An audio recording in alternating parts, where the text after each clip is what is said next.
friends! Today we're going to be talking about all of the books I read in August. The first book I read this month was A Prayer for the Crown Shy, which is the second book in the Monk and Robot series by Becky. I read A Psalm for the Wild Built, I think last year, and I really enjoyed it. It's Becky. I've read everything she's written now. This was the last one I had to read from her. To be honest, this one wasn't amazing. I think it definitely felt like it was just saying the same things that had already been said in the first novella. It was sweet, it was cozy. I love robot friends. Robot friends are my favorite thing ever. I actually read the Monk and Robot book while I was on a camping trip. We went up to Water Sprite, which is in Squamish, just a little ways from here in Vancouver, and it was a beautiful trip. It's honestly magical up there.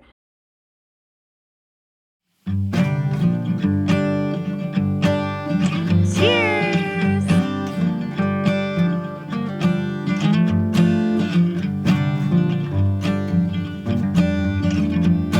That's where we started.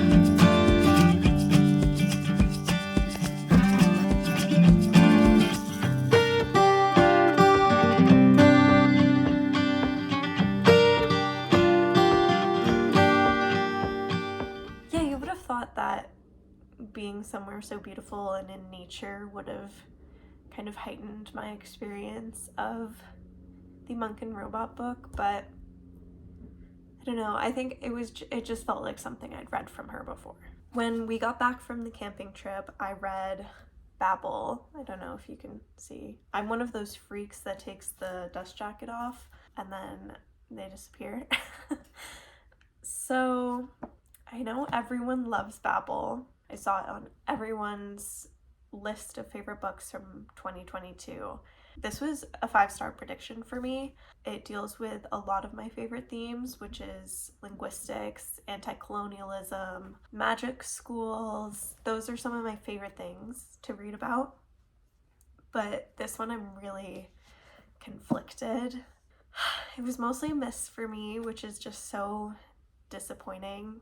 The thesis of her book is colonialism bad, but it just felt like a hammer to the head. It honestly, I think, like, at the end of the day, to me, it just felt super heavy-handed. I understood what she was saying in the first 100 pages, and then she went on to repeat the same things over and over and over again. Another issue I had with Babel was the fantastical world. Let me tell you what Babel is about if you haven't read it. It's about this young boy from China, and he is taken to England by a professor. And the professor raises him on Latin and Greek and these ancient languages, but he also is expected to know Mandarin. How the magic system works in this world is there's a tower in Oxford called Babel. The scholars in Babel write 2 words in different languages on silver bars, and what is lost in translation between those 2 words is what magic occurs, which I think is just such a brilliant idea. That was one of my favorite things in the book. She's so clever in finding these words from a bunch of different languages and coming up with such creative things that they can accomplish. And one of my favorite things, especially in science fiction and fantasy, is language and how we talk to each other and what isn't possible to translate. And making a magic system out of that, to me, is just like so fucking cool. But what left me a little bit disappointed in this is when you're making a fantastical world, the magic has to impact the world. Like, if magic existed in our world today, the world would not be the same world that we live in today. It would be different because we would have magic. And there would be such fundamental shifts in the way our culture works, in the arts that we create, in our architecture, in our government. So many things would be different because of magic. And Babel's world, while it was very vivid and I felt transported here, it was historically transporting. I felt historically transported, but I didn't feel fantastically transported. The magic system in here was kind of just a film on the world. It didn't feel like it shaped the world, if that makes sense. And it was just so disappointing, especially because the magic system is so clever, and R.F. Kuang is clearly so intelligent and capable that it just like really felt like a letdown in that sense. Yeah, so that's kind of all I have to say about it. After I finished reading Babel, I read Another Life by Serena Ulibarri. It's published by Stelliform Press. It's got a gorgeous cover. Stelliform Press is a Canadian indie press, and they focus on earth-centered stories. It basically follows this woman in a large town commune in the middle of Death Valley, and she acts as a sort of mayoral figure. Death Valley is inhabited by these anti-capitalist climate activists who fled from / were pushed out of normal society, and they've rebuilt their lives in this town in Death Valley. And how they're managing to live in Death Valley, which is such a horrific climate, is they've reused old oil pipelines and they've put water through the oil pipelines, and now there's a leak, which the idea of repurposing oil pipelines as irrigation is just chef's kiss. Like, that is so good. Anyway, so it follows this woman in this society that she's built with a bunch of her friends, and her nephew has created this new technology that shows you who you were in a previous life. So it's showing you who you were reincarnated from, basically.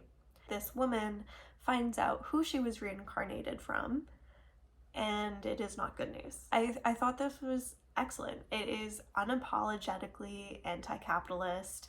It is creative in terms of how this society works. It's got a great cast of characters, super diverse. There's a lot of like moral dilemma happening, and basically, do the actions that you took in another life, do they matter? Will they not just change how people look at you, but do they change how you look at yourself? And I think she dealt with that really well. It's a novella, so it doesn't like explore all of the levels of philosophical reasoning that it could have, but I think it was a great moral question, and I think it was on the backdrop of a really important climate story. And I would encourage anyone to check out not just this book, but Stelliform Press in general. I also finally finished reading How Long Till Black Future Month by N.K. Jemisin. I've read N.K. Jemison's most famous trilogy, which is called, the first book's called The Fifth Season. What is the Broken Earth trilogy? So I've read that. I loved it. Every book was 5 stars. I thought it was just genius. And then after that, I'd read her short story that was like an Amazon exclusive, Another Skin, which I loved. So of course I had to go check out her short fiction collection because I love short stories. And it was okay. I was kind of disappointed by it. Some of the stories were excellent, don't get me wrong, like she's a genius.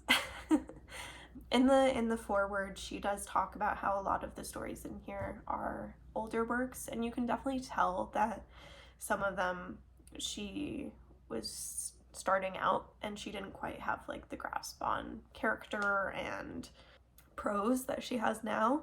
And it's definitely really cool to see someone as prolific and accomplished as N.K. Jemisin. It's really cool to see her earlier stories and see where she started and how she's evolved into the writer that she is now. Okay, I also read Jade City by Fonda Lee, which is hugely popular. I'm certain you've heard of it before. This was a banger. Magic, gangster, rivalry, super character driven, super relationship focused, but with quite an action-packed plot. I see a lot of people saying there's no plot going on. I would disagree. I thought I was like super invested in everything that was happening. Less than halfway through, something fucking bonkers happened, as if Fonda would do that. And that just has made me so terrified for the rest of the series, because I know everyone has like had emotional trauma from this series, and if that happened less than halfway through, I have no idea what's going to happen at the end of the trilogy. As much as I love this, I will say the way fat characters are described in here is really not great. I really hope that that doesn't continue throughout the rest of the series, but if it does, I will definitely mention it because it's worth mentioning. But other than that, I thought it was just, I felt like a kid, like staying up underneath my covers with a flashlight and just needing to read it. It was so good. So good. Sharp descent from Jade City to The Golden Spoon by Jessa Maxwell. I read this on my Kindle. I tend to read like popcorn books on my Kindle and a lot of thrillers and mysteries on my Kindle because I honestly just don't want to pay for a full book of them. And I made the horrible decision to read The Golden Spoon. This book, okay, this is kind of mean. I have not read a book that is so bad in a really long time. Like, just not in terms of like I'm offended.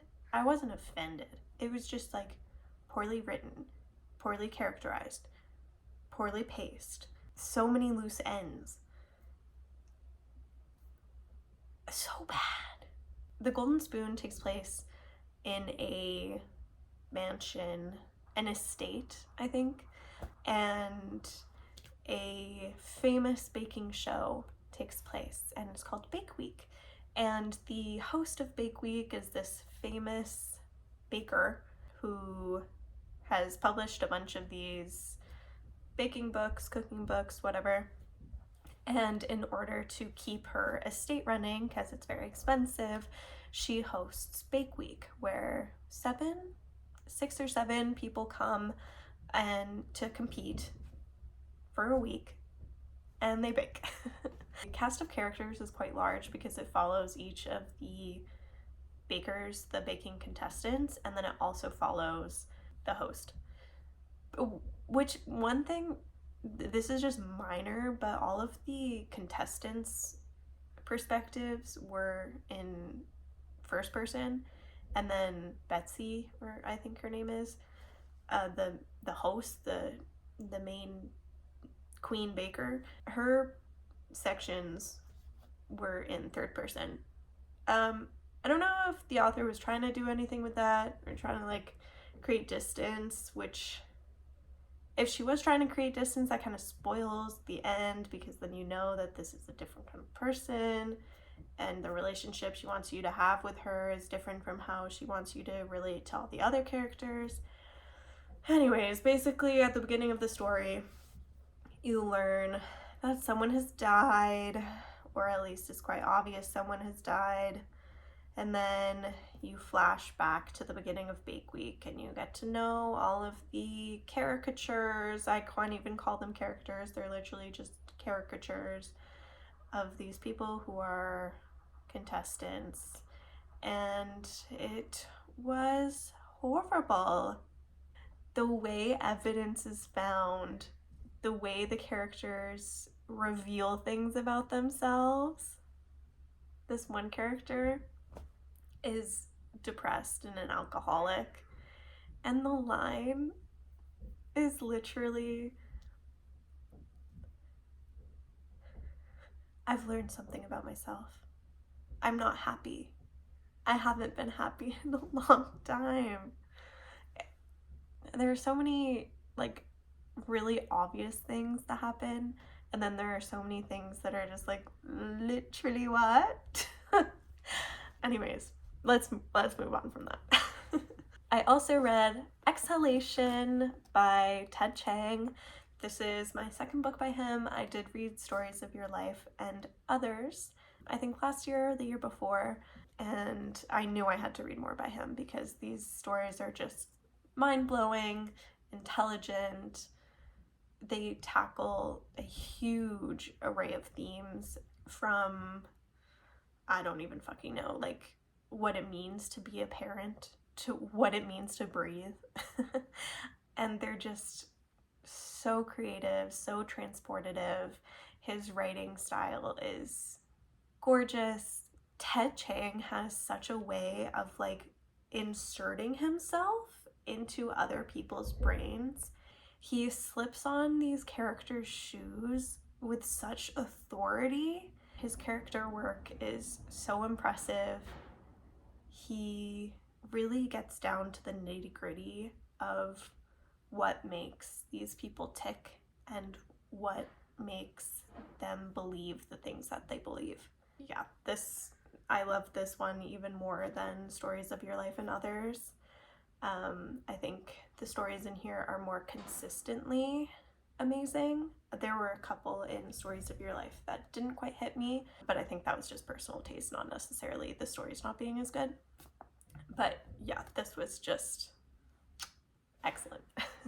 I also read Flawless by Elise Hu, basically about the crazy beauty standards in Korean society. She talks about how products are advertised. She talks about why products are so popular in Korea. And she talks about the pressures to be beautiful, to look such a specific way that it kind of eradicates diversity and it eradicates human imperfections. Beauty culture is obviously relevant to every single person on the planet, particularly women.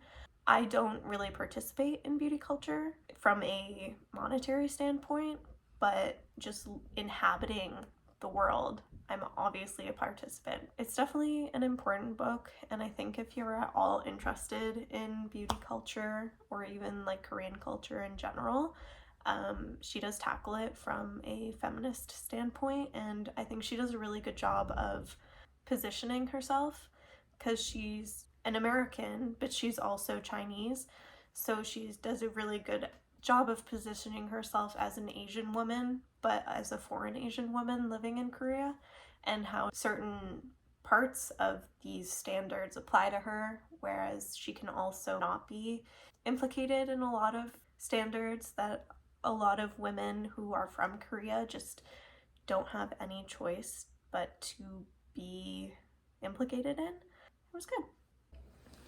So those were all the books I read in August. I hope you liked this video. Thanks for watching.